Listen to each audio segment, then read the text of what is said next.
नमस्कार मित्रांनो, केतनचा प्रवास अनुभवांचा या युट्यूब चॅनलमध्ये तुमचं स्वागत आहे. मित्रांनो, मी आहे रामसिंग चाळ, मजसवाडी, जोगेश्वरी पूर्व. अर्थात तुम्ही माझ्या पाठी बघू शकताय 15 वर्ष अभिमानाचे, अर्थातच आर्यन क्रीडा मंडळ म्हणजेच आर्यन गोविंदा पथक.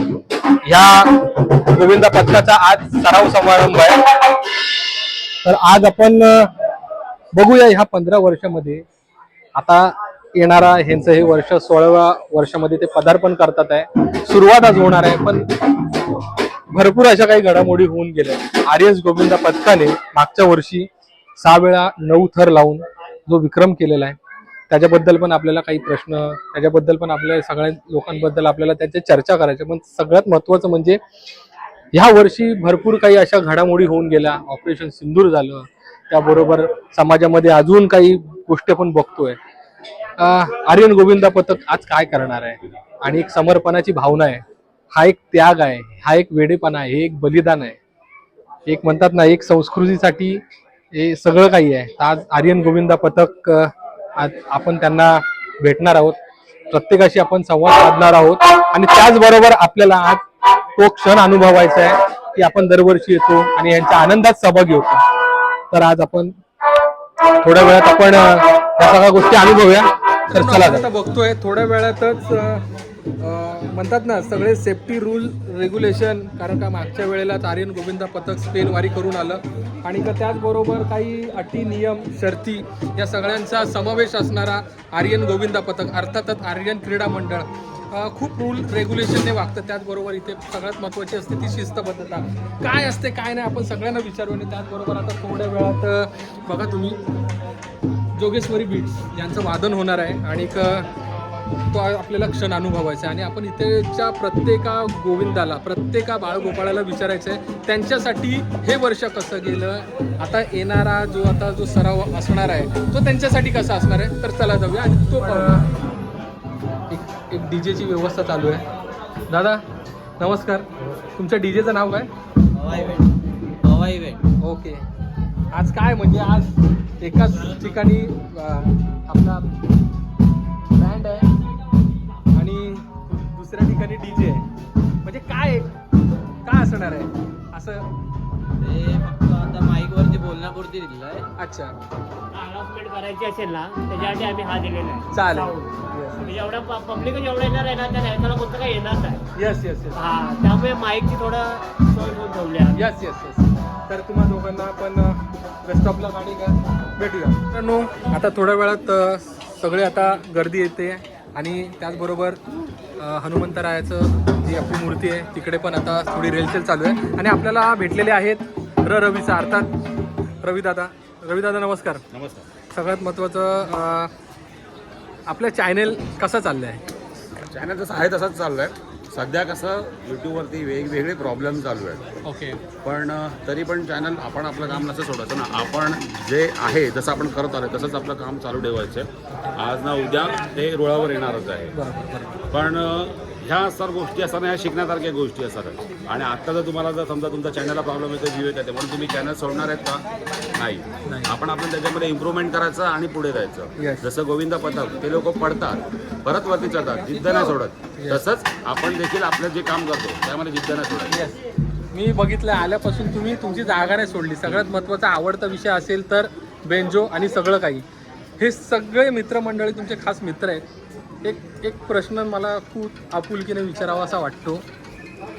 एक संस्कृतीमधलं ते वादन, या सगळ्या गोष्टी म्हणतात ना, मुळात सुरुवातच इथून आहे, मग नंतर तिकडे सगळा रंग चढला जातो. काय बोलता? हे स्टार्ट जेव्हा होतं ना, तर ऑटोमॅटिकली ते जेवढे जण उभे आहेत ना, प्रत्येक जण व्हायब्रेट होतो, बॉडी व्हायब्रेट होतो. म्हणजे बँजोची आपली कमालच तीच आहे. म्हणजे तुम्हाला जर ॲड्रेस जरी शोधत असेल ना कुठे, तरी हळद आहे कोणाची, तर तुम्हाला ॲड्रेस नाही माहिती आहे, पण बँजोच्या आपण आवाजावरून आपण बरोबर ॲड्रेसवर पोहोचतो. आणि जसंही लोक वाजवायला सुरुवात करतात, कुठलाही बेंजो असू दे, वाजवायला जेव्हा सुरुवात होते ना, तर ॲटोमॅटिकली आपले पाय एकदम अंगात एक वेगळीच एनर्जी येते. तर हा आहे आपला बँजो. Yes yes. तर दादा भेटूया आणि अनुभवूया. आता हळूहळू सगळे आपले मित्रमंडळी आता येतात आहे, आणि आपल्याला भेटलेले आहे अविनाश दादा कुठे गेलेला जरा सांगा. आता सालाबारप्रमाणे पहिले गुंफेमध्ये गेलेलो, मग सर्व देवांचं दर्शन करून आलोय, नारळ ठेवून आलोय. आज प्रॅक्टिस सुरुवात आमची अशीच असते, तर सर्व ओके. रिचार्ज करून आलोय. मला एक गोष्ट सांगा, जरा वेळ नाही घेत कारण का आता गडबड आहे. काय वाटतं कारण का आत्ताच्या घडीला म्हणजे आता बघतो ऑपरेशन सिंदूर झालं, समाजामध्ये भरपूर काही गोष्टी घडतात आहे, एक समर्पणाची भावना असते. काय बोलतो कारण का हा भावनिक क्षण आहे आत्ताच्या घडीला आपला. या गोष्टीला जशा होतात याचं तर आपलं त्याच्यावर काय रोख नसेल. आपली इंडियन आर्मी नेहमीच आपल्यासाठी सदैव तत्पर असेल, तर आपण त्यांना चांगल्या प्रकारेच नेहमी सपोर्ट केला पाहिजे. त्यांच्यावर कोणते क्वेश्चन्स नाही केले पाहिजेत. त्यांच्याकडनं जे काम होतं आहे त्यांना नेहमी रिस्पेक्ट केलं पाहिजे. आणि ज्या लोकांची त्यामध्ये डेथ झाली आहे त्या लोकांसाठी म्हणजे बोलतात नाही वाईट गोष्ट झाली आहे तर त्याबद्दल आदर आहेत, पण कुठे आपली मुंबई किंवा आपला भारत देश थांबला नाही पाहिजे. आपली जी बाकीच्या गोष्टी त्या नेहमीच चालू राहिल्या पाहिजेत, तर तेच त्यांच्यासाठी मे बी सॅल्यूट असेल. आणि आपली बोलतात ना एक युनिटीची पॉवर असेल की आपण कुठे थांबलो नाही पाहिजे.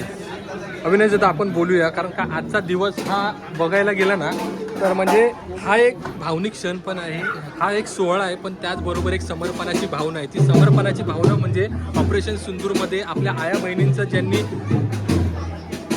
जे सिंदूर उजाड केलं, खरोखर एक म्हणतात ना एक आपल्यासाठी एक हे आहे म्हणजे म्हणतात ना एक आपण त्यांना एक दिलेली एक मानवंदना आहे ह्या मार्फत. तर ह्याच गोष्टी आहेत. काय बोलू शकतो? तेच आहे की आपण लाईक बोलतात ना वॉर हे कोणालाच आवडत नाही, पण ते कोणीतरी सुरू केलं तर ते त्यांना थांबवण्यासाठी आपल्याला काही स्टेप्स घ्यायला लागतात. त्या आपल्या इंडियन सरकारने आणि आर्मीने घेतलेल्या आहेत. बाकी गोष्टी तर आपण एवढं बोलल्या एवढे आपण एवढे मोठेही नाहीत, पण माझं एवढंच म्हणणं आहे की आपण पूर्ण इंडियन असू देत किंवा भारतीय असू देत, आपण सगळ्यांनी एकत्र राहायला पाहिजे, एकमेकांना सपोर्ट केला पाहिजे. दादा भेटूया आपण आणि बोलूया.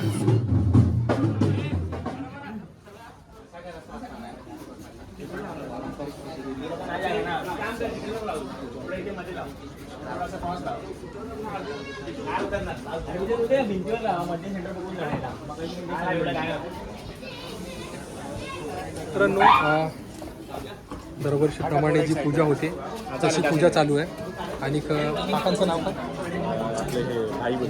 अच्छा, भाई काका दरवर्षी तेच करतात. आणि त्याचबरोबर आणि का प्रकाश दादा. दादा आपण हे आता जो आंब्याचा जो विडा लावलाय काय म्हणजे एक्झॅक्ट म्हणजे आपण बोललो आहे की बाबा ह्या जागेला ह्या सगळ्या गोष्टीला करूया आपण एक वंदना.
तमाम गोविंद रसिकांचं आणि आर्यन प्रेमींचं खूप खूप मनापासून स्वागत करतो.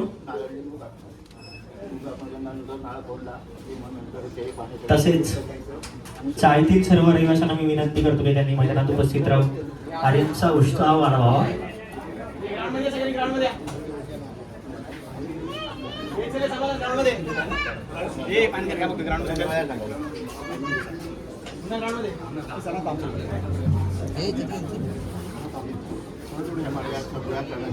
प्रमाणे आज आर्यन गोविंद पथक मंडळ आज आपल्या जोगेश्वरी भवानी महाकाली मुंबादेवी आज या मुंबईच्या 2011 जोगेश्वरीच्या आकारात त्या आर्यन गोविंद पथक मंडळाने आज किती वर्ष आपल्याला या गोपाल काल्याच्या उत्साहाचा आज आनंदाच्या आशीर्वादन लुटत आहे. तसं आजची जी काही सुरुवात होत आहे ह्या सुरुवात निमित्ताने आज तिथल्या जागेवाला महाराजा तिथल्या ठिकाणदार महाराजाच्या जळ असता सहस्रासाठी असता हा तुम्ही जागवतो हा या मंडळाच्या आकाराला तुम्ही चांगला मार्ग देऊन ज्या आकारात आज पुढे असतील जन्माष्टमीच्या नंतर जो कोपरा काल्याच्या सोहळ्या ज्या आकारात जातील त्याच्या ठिकाणी तुझा आशीर्वाद पाठीशी ठेवून आज या गोपाळातील सर्वत्र मंडळींना मुलाबाळांना कुठल्याही अडचणी भागात काय न होता तो कार्यक्रमाची उत्तेजना चांगले पार पडून दे म्हणून ही विनंतीची पुरवणी करून तुम्हाला हात मारली आहे. हाकेचं पुरवणी केलेलं मान्य करून घ्या. काय चूक झाली असेल कुठला विसरला माफ करून आज जोगेश्वरी आणि महाकाली आणि आदर प्रगत मंडळातील सर्वत्र बालगोपाळांची कुलदेवता इथे येतात बाकी येऊन सर्व देवताची कामना सिद्धीतून सर्व कामना सिद्धी समाला द्या. मंगलमूर्ती जोगेश्वरी माते की हर हर महादेव.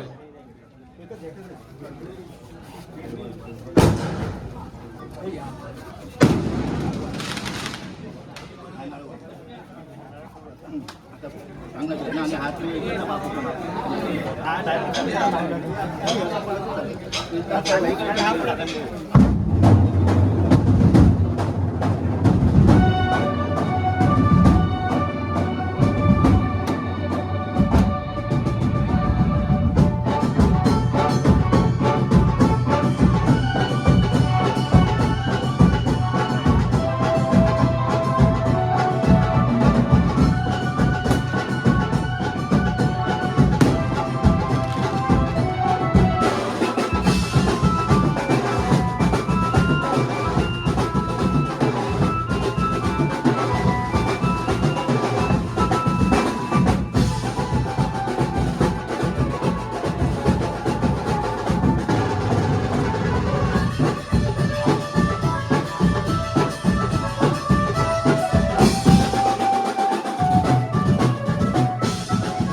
आर्यन्स टाळ्या खूप कमी पडत आहेत. जोरदार टाळ्या पाहिजे.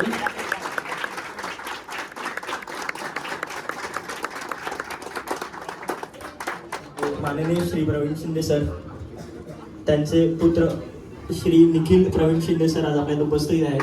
तर त्यांचं आज आपण जोरदार टाळ्या वाजवून स्वागत करूया.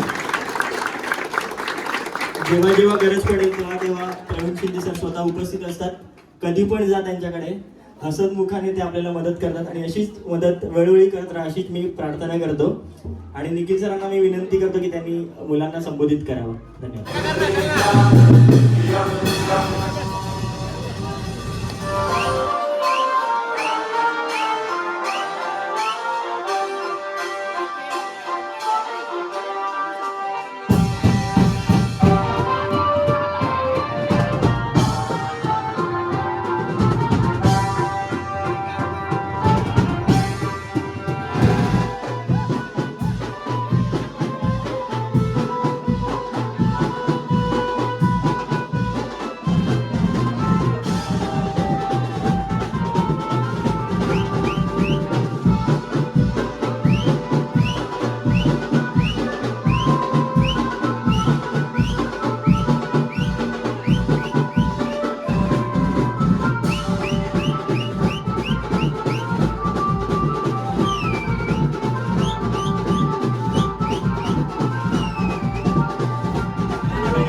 मस्त सगळे आपले आर्यन आता तयार होतात आहे आणि बऱ्यापैकी तयार झालेले आहेत. तर आपण जरा विचारूया आपण इथे प्रत्येकाला आजचा दिवस त्यांच्यासाठी कसा असेल. दादा नमस्कार. आजचा दिवस कसा आहे तुम्हाला, काय वाटतं आजच्या दिवसात? आजचा दिवस आमच्यासाठी खूप खूप अमूल्य आहे. कारण का आज आमचा सराव समारंभ होतो आहे. अगोदर पण आमची प्रॅक्टिस चालू होती पण आजची एक्साइटमेंट जी आहे त्याच्यावर खूप आहे. कारण का आज आमच्या जो डेलीचा आमचा जो वर्कआउट आहे त्याचा आम्ही करतो डेली वर्कआउट. आज त्याचा आज साध्य करायचं आहे आम्हाला. किती चप्पल आम्हाला हे करायचं आहे. आमचं लक्ष आहे आम्ही जास्तीत जास्त कमी वेळामध्ये जास्तीत जास्त लावायचं आमचं पुढचं स्वप्न आहे ते आम्हाला पूर्ण करायचं आणि हे आर्यन करून दाखवणार. करणार आम्ही. धन्यवाद दादा. आज खऱ्या अर्थाने नारळ फुटलाय. आर्यन क्रीडा मंडळ अर्थात आर्यन गोविंदा पथक जोगेश्वरी पूर्व 15 वर्ष अभिमानाची. काय यावेळेला संकल्प असणार आहे आणि सगळ्यात महत्त्वाचं ऑपरेशन सिंदूर होऊन गेलं आणि भरपूर एक म्हणतात ना की खूप सामाजिक असे मोठे मोठे प्रश्न निर्माण होत गेलेत. एक समर्पणाची भावना असते. फक्त दहीहंडी आपल्याला करायचं नसतो लक्ष द्या. आणि सगळ्यात महत्त्वाचं संस्कृती जपायची आहे. पहिला वर्ग. तर काय म्हणतात एकंदरीत आर्यनचं काय म्हणणं आहे या सगळ्या बाबतीत? पहिले तर मी सांगेन आज आमचा खूप महत्त्वाचा दिवस ज्याची आम्ही पूर्ण वर्षभर वाट बघत असतो. नक्कीच संकल्पना हीच असेल की गेल्या वर्षी जे केलं त्याच्यापेक्षा अजून काहीतरी चांगल्या पद्धतीने आम्ही आणि चांगल्या प्रॅक्टिस करून आम्ही करू, ही आमची संकल्पना असेल. आणि ऑपरेशन जसं राग जो होता मनातला तो सहन होत नव्हता. खूप साऱ्या गोष्टी आहेत बोलण्यासारख्या, बट आपल्या गव्हर्नमेंटने जी पण ॲक्शन घेतली ती आपण ॲक्सेप्ट करून तो राग आपला थोडा शांत झाला. बट ह्याच्या पुढे ह्यासारख्या गोष्टी नाही झाल्या पाहिजेत. इकडे ज्यांनी जे आपले प्राण गमावले त्यांच्या या फॅमिलीवरती काय झालं असेल, काय बितली असेल याचा पण आपण विचार करू शकतो. मी नक्कीच देवाकडे प्रार्थना करीन की ह्याच्या पुढे तरी अशा तरीकेच्या गोष्टी नाही होणार. अजून एक प्रश्न आहे. व्यावसायिक स्पर्धा होत असतात पण त्याच्यामध्ये एक सांस्कृतिकपणा असतो. जोगेश्वरी म्हटलं ना तर आज खूप स्पर्धात्मक आपण संघ बघतो, पण ह्या सगळ्या वातावरणामध्ये खेळ एकीकडे राहिला आणि आपली संस्कृती एकीकडे राहिला. आर्यन्स काय बोलतं याबद्दल? नक्कीच खेळ एकीकडे राहिला आणि संस्कृती राहिली असं बोलू शकतो. बट जर खेळाचे दिवस चांगले यायला हवे असतील तर नक्कीच त्या संस्कृती आणि ह्या सगळ्या गोष्टी जपून आपण हा खेळ केला पाहिजे. जसं संस्कृती जपण्यासाठी आपल्याला दहीहंडी हा दिवस दिलेला आहे, तसंच खेळण्यासाठी आपल्याला एक प्रो गोविंदा हा एक दिवस दिलेला आहे. सो नक्कीच या दोन्ही गोष्टी मेंटेन ठेवून आपण या गोष्टी करतोय. इव्हन आपण रिच्युअल्स पण जेवढे पण मंडळ प्रॅक्टिस चालू करतात रिच्युअल्स कधी आपले विचारत नाहीत, विसरत नाहीत, त्यांच्या देवाला विसरत नाहीत. सो या गोष्टी मला वाटतं पुढे तशाच चालू राहून दे. सगळ्यात एक महत्त्वाचा प्रश्न आहे, जेव्हा व्यावसायिक स्पर्धेमध्ये आर्यन्स प्रॅक्टिस करता खूप कॉन्फिडेन्शियल त्या टेक्निक की एक म्हणतात ना एकदम स्पष्ट भाषेत बघायला गेलेत की आमच्या टेक्निक्स कोणाला कळायला नाही पाहिजे. भरपूर अशी मंडळं होऊन गेलेत. आपण एक विचार करतो की आर्यन्सने पण असे काही वर्कशॉप्स घेऊन जे 5 थर 6 थर, कारण का शून्यातूनच विश्व निर्माण होतं. जसं तुम्ही आज आहात एका वेगळ्या लेवलला, तर जी छोटी मंडळ आहेत, कारण का अपघाताचे प्रमाण बघायला गेलं तर 5 आणि 6 थरांमध्ये होत असतं. आपण जे आता 600 दर्जा म्हणतोय, ओके, एक गाईडलाईन्स आपल्याला महाराष्ट्र शासनाने दिली आहे. हार्नेस पाहिजे, मॅटच्या ज्या लेवल्स आहेत त्या पण एका वेगवेगळ्या ह्याच्या पाहिजे. अविनाश दादा, मला तुम्हाला तो प्रश्न विचारायचा आहे. कॉन्फिडेन्शियल म्हणजे आमची टेक्निक कोणाला कळता कामा नये, पण दुसरीकडे एक असा विषय असतो की आम्ही पण तुम्हाला शिकवतो. ह्याच्याबद्दल आर्यन्स काय भूमिका घेऊ शकतं? प्रत्येक मंडळाचा किंवा प्रत्येक टीमचा तो प्रश्न आहे की त्यांनी कसं जायला पाहिजे. पण आमचं नेहमी असंच आहे की जेवढं नॉलेज तुम्ही दुसऱ्याला पण द्याल आणि त्याबरोबर हा गेम जेवढा जास्त पुढे घेऊन जाल तेवढं जास्तच चांगलं आहे. कारण की समजा आज मला काहीतरी चांगले प्रिकॉशन्स टेक्निक माहिती आहेत त्या मी दुसऱ्या मंडळाला देईन तर तेवढंच ॲक्सिडेंट फ्री गोविंदा होईल आणि ह्या गेमवर कोणी बोट नाही उचलणार.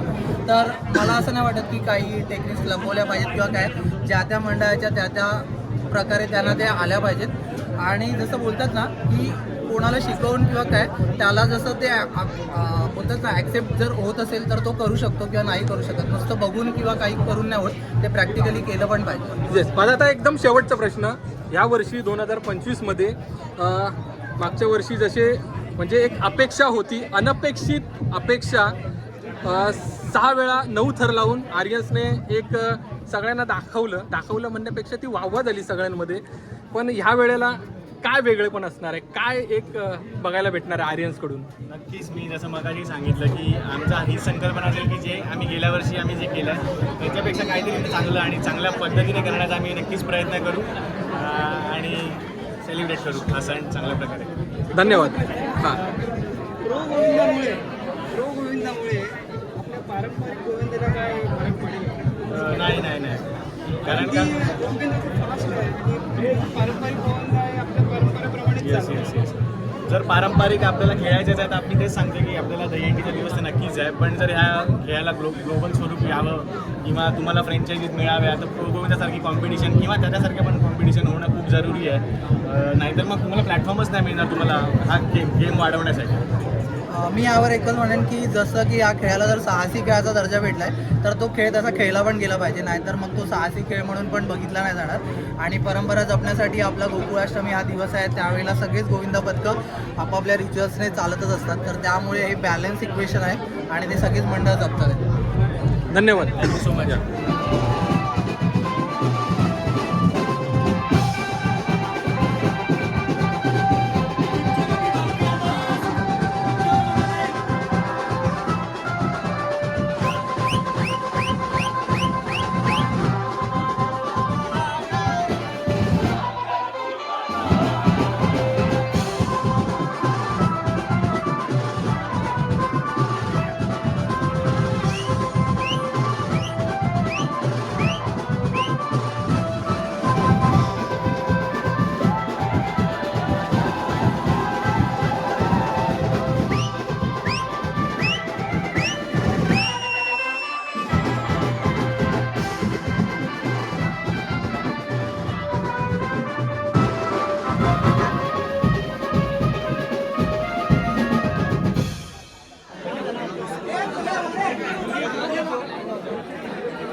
जागेवाले महाराज की हे जागेवाला महाराज हे नारळ पण तुला ठेवत आहे, तो मान्य करून घे. हा बाल गोपाळ ना सुखरूप देव आणि काय यांच्या मनात काय असेल ते पूर्ण इच्छा होऊन देत आणि काय चुकी माकी झाली असेल तर त्यांना क्षमा कर. आतापासून गोविंदापर्यंत सुखरूप घरी येऊन देत. तशीच आमच्या ती जागेची आम्ही काय आठवण करतोय ती जागा आम्हाला मिळवून देत, यश येऊन देत. जागेवाले की लोकश्री माते की हर हर जागेवाले की.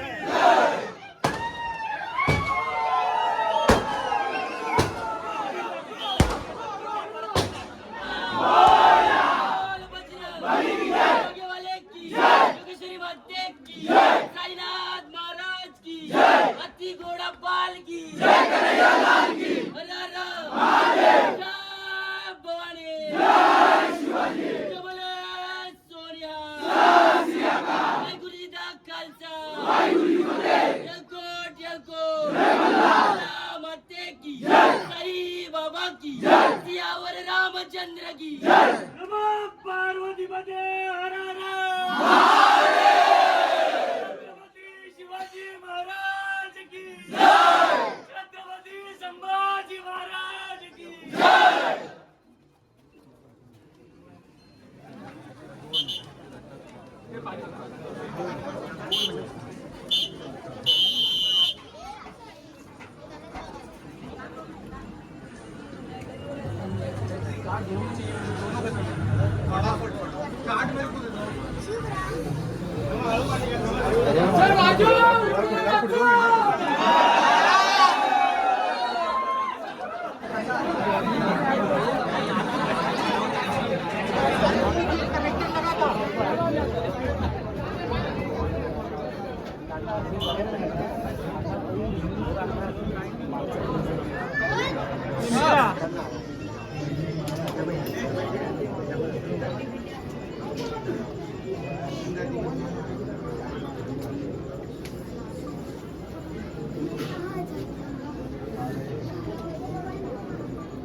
सराव जर्सीचं अनावरण करावं. 15 वर्ष अभिमानाची.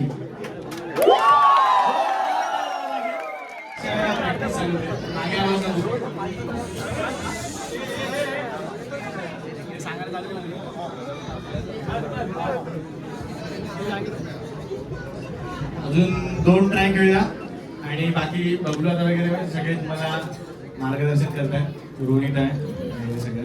आज आपला प्रॅक्टिसचा पहिला दिवस, आपला सर्वात आनंदाचा सोहळा.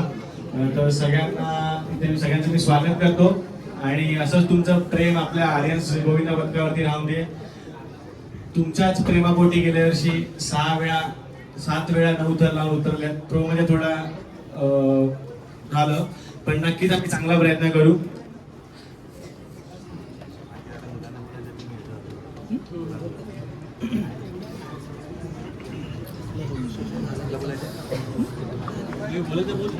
आज आल्यात प्रॅक्टिसला, तर उद्यापासून सगळेच रेग्युलर येतील प्रॅक्टिसला अशी मी आशा बाळगतो तुमच्याकडून. तुम्हाला माहितीच आहे 28-29 आपला क्वालिफाय राऊंड असेल, सो त्यासाठी आपल्याला प्रॅक्टिस चांगल्या प्रकारे करावी लागेल. ह्याच्या पुढे जो येणारा पिरियड असेल त्याच्यामध्ये आपल्याला माहिती आहे की किती प्लेयर्स घेऊन जायचे, किती प्लेयर्स काय करायचे. ठीक आहे, सो सगळे डेली ग्राउंडवरती येतील. बरोबर आहे? चालेल, 2 ट्राय खेळूया आणि मग आपण फ्री होऊया. ठीक आहे.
Long shot.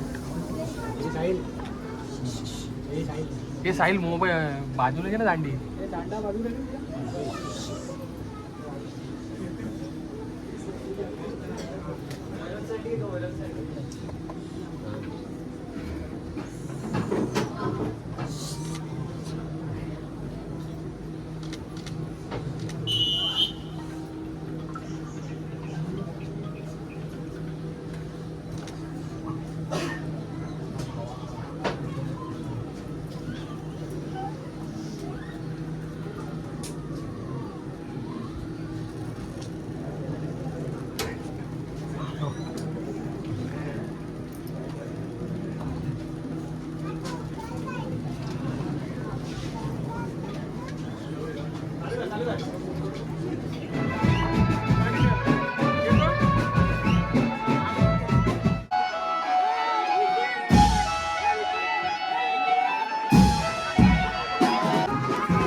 फायनली मित्रांनो, जस्ट आता प्रॅक्टिस संपली आहे आणि आपण बघतोय की काही गोष्टी ह्या वेळेला आर्यन्स गोविंदा पथकाने खूप म्हणजे त्या गोष्टी मागच्या वेळेला ज्या काही म्हणतात ना छोट्या मोठ्या ज्या चुका ह्या वर्षी ते भरून काढणार आहेत आणि त्याचाच प्रयत्नात आहे. कारण का बघायला गेलं तर कुठे ना कुठेतरी म्हणतात ना चुका होतात, त्या वेगळ्या झाल्या. पण ह्या वेळेला आर्यन्सकडून भरपूर जणांच्या अपेक्षा अशा आहेत की खरं म्हणजे आर्यन्सने लावले तर विषयच मिळतो. दरवर्षीप्रमाणे आर्यन्स लावणार. तर मित्रांनो, खूप मजा मस्ती आली, खूप मजा मस्ती आपण केली पण आणि त्याचबरोबर आपला एक छोटासा सत्कार झाला आणि सगळ्यांमध्ये एक महत्त्वाचं आहे की इथे रिस्पेक्ट दिला जातो. ते प्रत्येकाला एक म्हणतात ना की प्रत्येकाच्या भावनांचा आदर केला जातो. एक कुटुंब आहे आपलं गोविंदा किंवा अजून काही गोष्टी.